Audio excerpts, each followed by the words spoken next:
My father taught me many things here. He taught me in this room. He taught me, keep your friends close, but your enemies closer.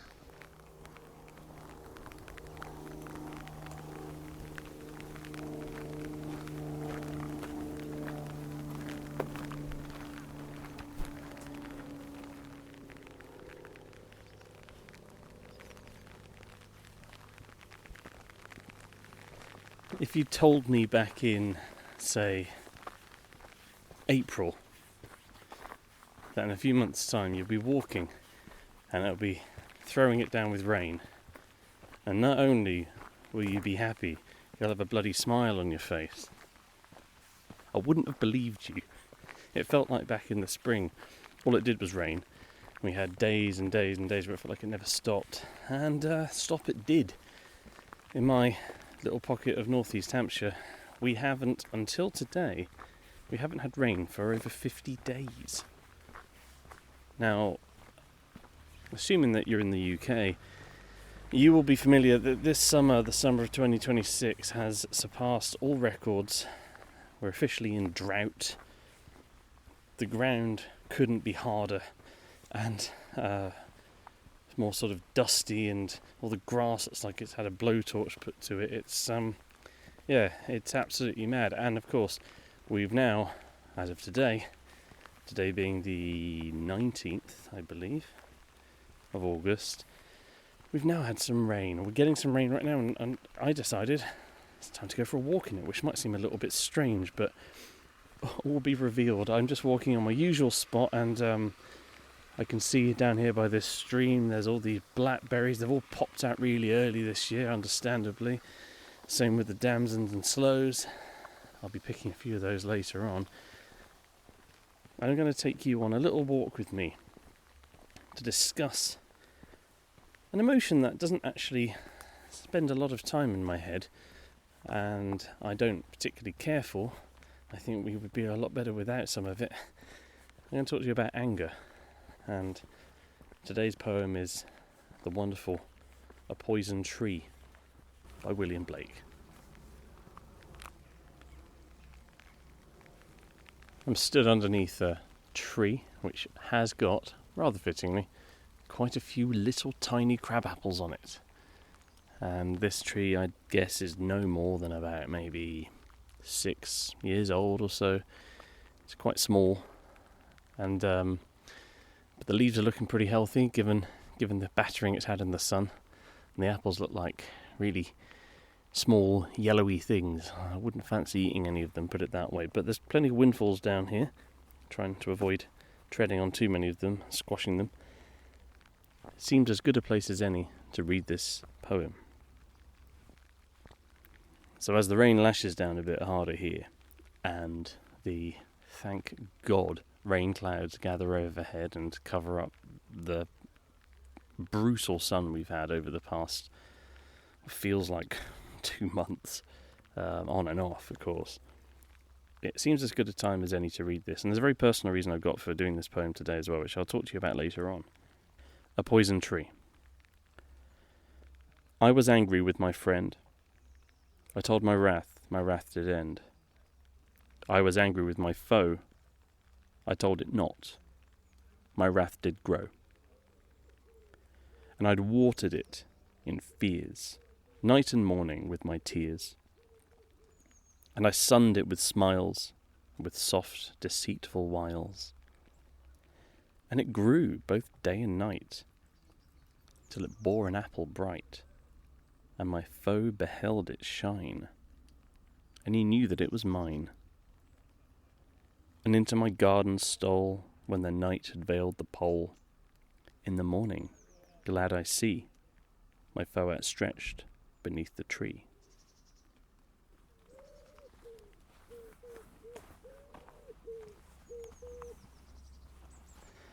Anyway, I realise I'm talking a load of stuff about poetry, and for any new listeners, probably wondering who the hell I am. I'm Joe.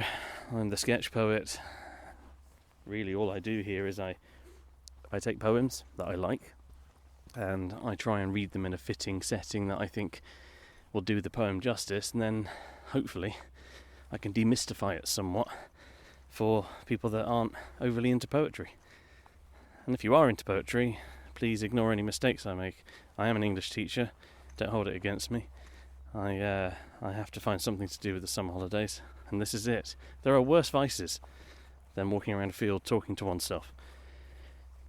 A Poison Tree, written by William Blake. And if you've never heard of William Blake before, I do a much more in-depth Blakean episode way back in February of 2025, which is myself talking to the wonderful John Reardon at the William Blake Society. It's up in London, it's very much in place, and the poem we cover is London, but we talk a lot about Blake and his life and times. If you'll forgive me, I won't be doing that today. I think I'm starting today from the perspective that you know who Blake is, or was, and if you don't, he's quite the guy. Go and look him up. This poem, A Poison Tree, it's actually on the syllabus. I'm teaching it these days, so if you're one of my students, I promise I'll moderate my language so that it is classroom safe. But it's a damn good poem with a lot going for it. And I do think that it's a worthy addition to the anthology, unlike some other ones. Poppies. It's a poem ultimately about anger, and what anger can do to us, how we process anger as humans, but also what unchecked and sort of confessed anger can do to people. So I'm going to start with the theme rather than looking at the poem in its own right. So anger is a really complex emotion. I've taught some drama, I teach film, I teach English, lots of subjects that look at the idea of how people are and how people behave. Really, that's what all of them are in their own way. It's understanding how people are and how they behave and how they react to things. And a common misconception you see when you have first year drama students trying to show a person being angry. They show somebody really exploding with anger almost right away when they get some bad news. And quite often real anger is slow. It starts very small, and it's like one of these dreadful wildfires we've had this summer, both here and in Europe and in other parts of the world too. It starts very, very small, with something small, just a spark, and it grows and it grows and it grows and becomes something quite unmanageable. That is, if you don't find a way to express it in the first place. So I'm going to cut to the chase and tell you about something that's happened to me very, very recently, and I will be discreet enough to not mention names. I fell out with a friend, quite badly actually, and I'm not going to stand here and claim I'm completely the innocent party and I've been wronged every single time. I think if there's one problem with having had any kind of counselling or therapy where you've learnt to understand yourself, it's that if you do the work and you spend time on yourself, you actually get quite good at setting boundaries and saying, you know what, actually, no, I don't believe that, I don't agree with that, and finding a way to express it healthily, hopefully, and finding a way to sort of say, you know what, no, I don't think that's right, and standing up for what you believe in a sort of positive but ultimately assertive rather than aggressive way. That was one of the first things I remember learning. Both my mum and dad were very clear with that. You can be assertive, but you should never be aggressive. It doesn't help you make your point. You should always try to be positive in what you say. And you can disagree with somebody completely and still remain friends on certain issues. Obviously, it does depend. I think the higher the stakes of the issue, the harder it is to look the other way. But we live in very atomised times in society. A lot of us use social media and we look at our phone and we suddenly go, wow, everybody that I'm interacting with here agrees with me. I would argue if that is the case, you probably got the algorithm very much just doing your bidding there. Every now and again I get shocked when I look at comments on things and I look at the kind of, sometimes I go, wow, that's a really awful thing to say in public, which is what you're doing when you use social media. I think, what's emboldened you to say that? But equally, if these people are surrounded by other people thinking and saying the same thing, then why wouldn't they? I mean, this has been the human condition. We have tribes, we have communities, we have people from over here that don't like those people over there, all that kind of stuff. But when it comes to how we approach disagreement and how we approach anger and frustration with one another, I feel like there is something quite deep down, quite primal, quite lizard brain really about it that says, no, actually you're wrong, and I'm going to prove you wrong at times. And you know what? Sometimes, especially when there's been alcohol consumed, which there may have been during this particular disagreement, on both sides, I should add. Sometimes people's tempers flare out of control and they say things they don't really mean, or they say things that they do mean but they express them very poorly, etc, etc, etc. It's part of life, part of growing up, it's part of understanding who you are. What made this particular occasion so ugly was that it's happened before, and I think this is why the poem is quite pertinent. That the last time this happened with the same individual, it kind of came out of nowhere. It was a real, I felt ambushed by their views on something in particular. I'm not going to say what it was. It was just very, very out of character for them to be, well, it wasn't out of character for them to be contradictory or a contrarian. That's just what the kind of person they are. They kind of like doing that. I've never really understood doing that for shock value, but people are people, aren't they? But in this occasion it felt nasty. It felt poisonous, if you like. It felt venomous. It felt like there was something behind it. And we've all upset people without meaning to. We've all said things, and then we've listened back to what we've said, or we've had somebody say to us, do you understand how that came across? And 9 times out of 10, we didn't mean it.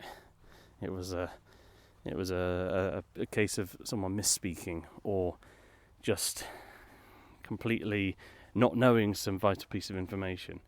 All these things can happen, and if you're very lucky, most of the time people say, hey, you know what, it was an honest mistake, or whatever, we all move on. I think when someone does something malicious, it's very hard to sort of come back from, because when you're at school and someone does something nasty and malicious to you, you think, why am I being bullied here? Why am I being targeted? Why am I being attacked? And those people don't tend to become your friends. Sometimes they do. Sometimes in the future you realise you had a lot more in common and blah, blah, blah. But usually humans are quite good at responding in kind. If someone's nice to me, I'm nice back to them. I'm quite bad at being very neutral with people, if I'm honest with you. That's become... I've noticed it as I've got older. I've noticed it as I've become more tired. But also because I've become a bit more wary. I'm quite an outgoing, gregarious sort of person. But if I don't know you, and you come up to me and you start being kind of a little bit funny, or a little bit sort of pushy, or a little bit aggressive, or a little bit sort of rude to me, I'm going to very quickly mirror your behaviour probably. I'm going to start, or at the very least, I'm going to drop any niceties I might have had. Because I think that sometimes is that's the price of communication. When it comes to people being nice and friendly to me, you're nice and friendly to me, I'm nice as pie back to you, because I think it's important. I try to be nice by default, but it's difficult. I think sometimes you're always worried, does this person want me to be nice, blah, blah, blah. But that's with strangers. And we can all get annoyed with strangers, they can all get annoyed with us. I definitely upset somebody the other week when I was trying to get my daughter in the car. Struggled, just because she's at that age. And they were waiting to get into my parking space. It was very busy. And I sort of like held a hand up just to be a bit like, sorry, I'm having a minute here. And this person very kindly flipped me the bird and drove off. I remember at the time being a bit like, wow, just more than anything, I was bemused. I thought that's quite a big escalation in tension there, just to say this guy's quite clearly got a toddler and is struggling, but hey, whatever. To bring it back to the recent incident, it was very much a similar thing that part of the evening, people having a few drinks, it's all going well, having a nice conversation, and then the conversation just suddenly turns into a very, not even a proper debate. A debate, I think, should be clear parameters, maybe even some clear rules. You know, you go for the ball, not the man. And it very quickly became a bit personal, and it became a bit pointed. And more than anything, it was the anger that was behind their words. It made me think, what have I done here? You know, like, well, this person's supposed to be my mate, but sometimes when you're in groups of people and you get caught in little conversations here and there, you might find you disagree on something, but you can normally smooth it over. This got very heated very quickly, and I won't lie, I gave as good as I got. I might have said some things that I regret. I think that we both did. But it was the fact that it was the second time this has happened in about 6 months with the same person, and I just thought, and this is the second time I've seen them, I sort of thought, well, that was back then. You know, this is now. Maybe things will be a bit better, and they weren't. They were worse. And the awkward thing is, you can't really dump your mates. It's not like you've got a girlfriend who's driving you mad, or you know, that you feel like a relationship's turned toxic or anything like that. It's very hard to break up with a friend, especially when you're older, especially when you're adults, because you're like, well, it's not like children in the playground taking the ball home. I'm not playing with you boys anymore. You know, it's all very difficult. I won't lie, it made me feel quite sad. I got home that night. We'd sort of smoothed things over in the immediate aftermath, and he'd said sorry after I'd sort of taken myself off just for a minute, because if I'm honest, I was a little bit worried I might hit him. And it really made me reflect on how you can kind of take a bit of abuse from a stranger because you don't know them and it doesn't really matter, but if it's a friend, it's kind of difficult. And also it made me think about what makes an enemy. When do you know if your friend has become your enemy because they know so much about you? And it's why I'm kind of musing on that now a little bit. So let's look to the poem. I think this is the consoling power of poetry. I was angry with my friend. I told my wrath did end. So right there is the remedy, almost. It's, if you're pissed off or angry with somebody, you should tell them. You should explain to them. Now that's easier said than done, of course. To be angry with somebody is to hold a contrary position on something or many things, and quite often it involves conflict. And most people avoid conflict. I don't particularly like conflict. I think there's a time to have it, and there's a way to have it as well. I think our democratic institutions have been set up to try to have conflict without having wars and battles. That's the whole point of diplomacy and the whole point of government. That's going well these days. But the idea that we've got in our hearts, in our very centre of beings, deeply held views. A lot of time, these views are massively flawed. I include myself there. My umbrage that I took about what was being said was based around my own trauma of being basically told how to teach by members of SLT who wouldn't know good teach if it broke down the front door. But that's my hang-up. That's my trauma about stuff. Not actually any fault of the person having a crack at me. But that's where it found me. And this is the problem when you have an argument with somebody, is you don't know what kind of a day they're having. And it's what I try to apply. It's the rule of, imagine someone's having the worst day of their life when you meet them. Now, if it's a friend, you hope that you know that they're having the worst day of their life because they'll have told you, or you'll have found out by someone else. When it's a stranger, it's sometimes easier. You can be more courteous to a stranger because you don't have to accommodate them again, hopefully. You see them, you meet them, and you go, if this person's having a rubbish day and I tut behind them because they're taking ages in the queue, that might just send them over the edge. So I won't do that. Or I might hold the door open for that person there, or I might smile at that person there, or, and this is very American, I don't do this very often because it makes me feel a bit icky, but I think saying something nice to a stranger in a non-weird way. I mean, we're very awkward in the UK. We can't do these things earnestly very easily, but I think it's important we try, because sometimes it makes a big difference. So by telling his friend, the poetic speaker is ending the conflict before it really begins. He's dousing that wildfire at source and saying, look, I was angry with you, and I've told you that I'm angry with you, so now it's out, and I don't need to hold it in. There. I was angry with my foe. I told it not, my wrath did grow.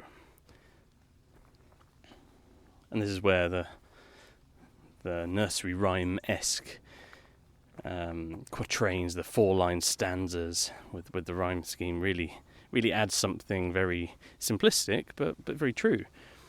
By holding it in, you make it worse. You might avoid conflict right away, but you could be setting the ground for something further down the line.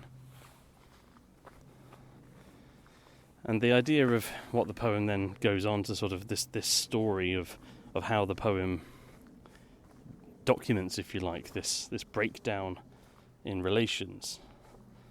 And some of it, you could argue, is a straightforward idea of, well, most of the time when we're annoyed with somebody, we have a legitimate grievance or a reason or a way to talk about something.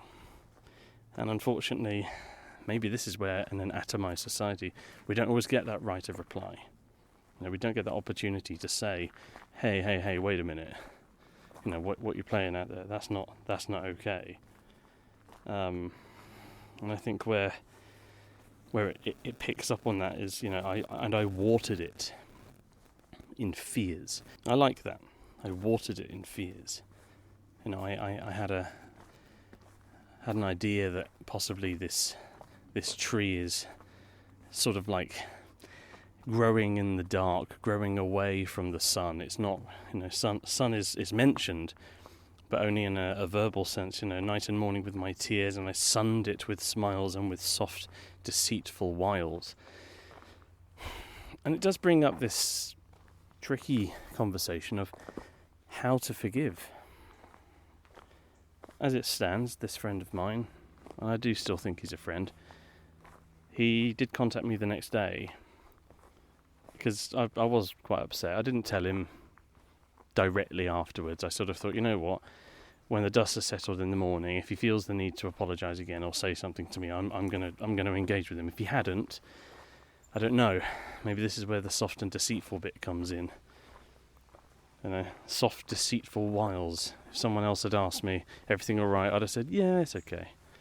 Yeah, it's fine. Almost not wanting to give it too much airtime. And this is the tough bit. It's very hard to, because if you make a big deal out of it, cause a scene, people might say, well, you're making this into something bigger than it needs to be. Are you actually, in fact, fanning the flames and making it worse? But by holding it in and not expressing it at all, you are letting it grow. You're turning it into something it didn't have to be. And it grew both day and night, till it bore an apple bright. So we have our first sort of very, very on brand for Mr. Blake here, the inversion, if you like, of the forbidden fruit. This thing that you're not supposed to have, the apple.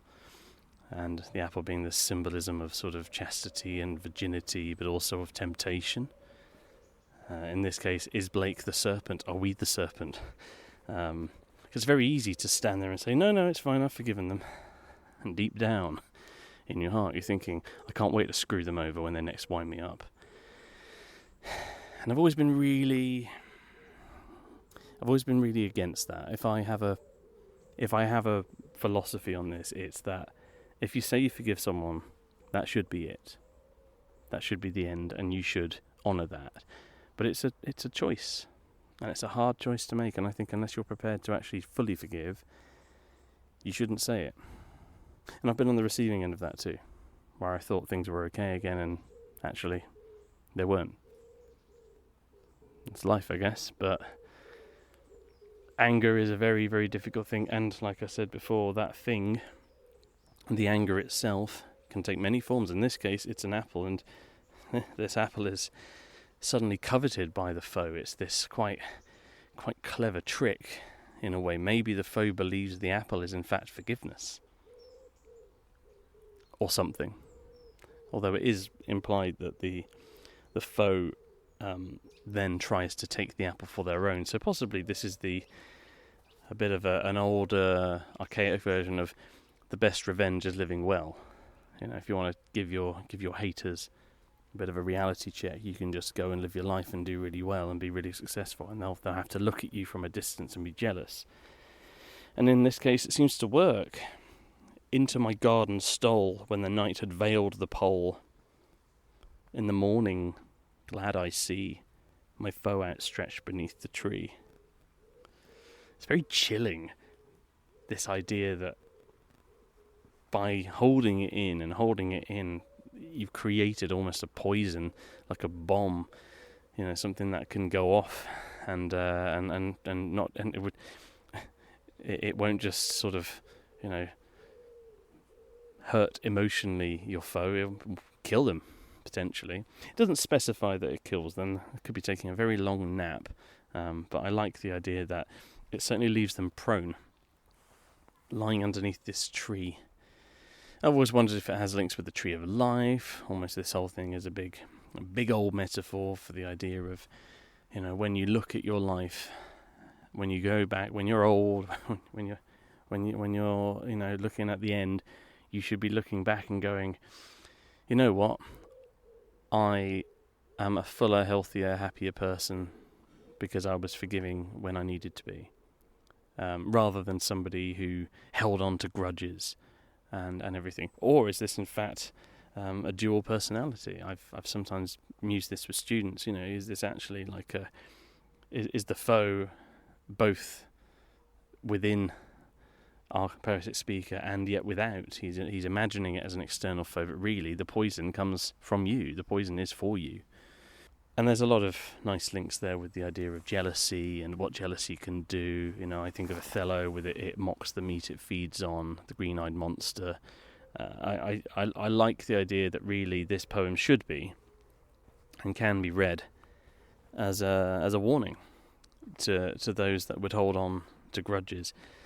And yet, sadly, the world is such that there are plenty of very damaged people who, given any opportunity, will hold on to a grudge because it confirms their worldview, or it gives them a grievance that they can lean on.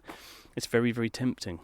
And I say this as someone that has done it myself a couple of times, although I will always say, with the benefit of hindsight, it never did me any good. It never made me feel better. And to watch my enemy fail, once or twice as this happened, gave me a very hollow victory indeed. So if you're listening to this and you've got somebody in your life that has royally upset you and you're contemplating ways to get back at them, I don't really think there's much more to say than true forgiveness, if you can manage it and if you can maintain it. True forgiveness is the only way, I think, that makes life feel better. But it depends what they've done. There are obviously some acts for which I could never forgive somebody. But that threshold hasn't been reached in my current case. And as it stands, this person has apologised to me unreservedly.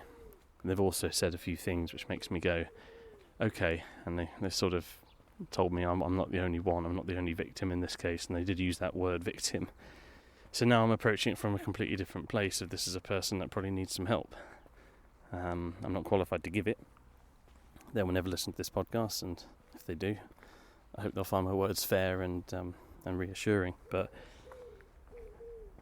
I do find it comforting that all these years later, someone like Blake's words can still have the power to console and to counsel.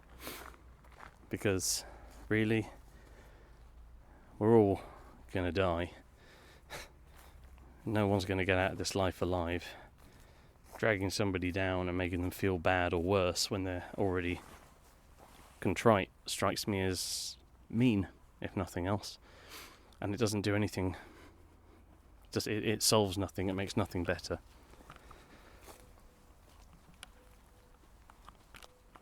So a fairly short poem, and a fairly short episode, really. But I was inspired in the midst of some not very nice feelings to take this one out into nature and give it a go. And somewhat fittingly, the rain clouds have parted and the sun is now coming down, and I'm far too warm and I need to go back inside, I think. So I might save the blackberry picking for another day. But if you've enjoyed this episode and you want to recommend a poem, please do get in touch. I take all recommendations with a pinch of salt, but I'm very happy to do it. I especially love hearing from people that write poetry of their own. If you're somebody that's an amateur poet, maybe you're published, maybe you're unpublished, and you want to get your work out there, get in touch. I have a following. It's not as huge as some people's, but it's there. And I'm very happy to interview you, talk to you about your own work. Maybe you could even pick a poem of your own in that regard. If you're someone that wants to support the podcast, I do have a Patreon page. With that, you get some exclusive bonus content, and of course, you get to request your entirely bespoke episode of a poem that you love. And whatever it is, if you pay up, I'll record. All the very best, folks. Take care.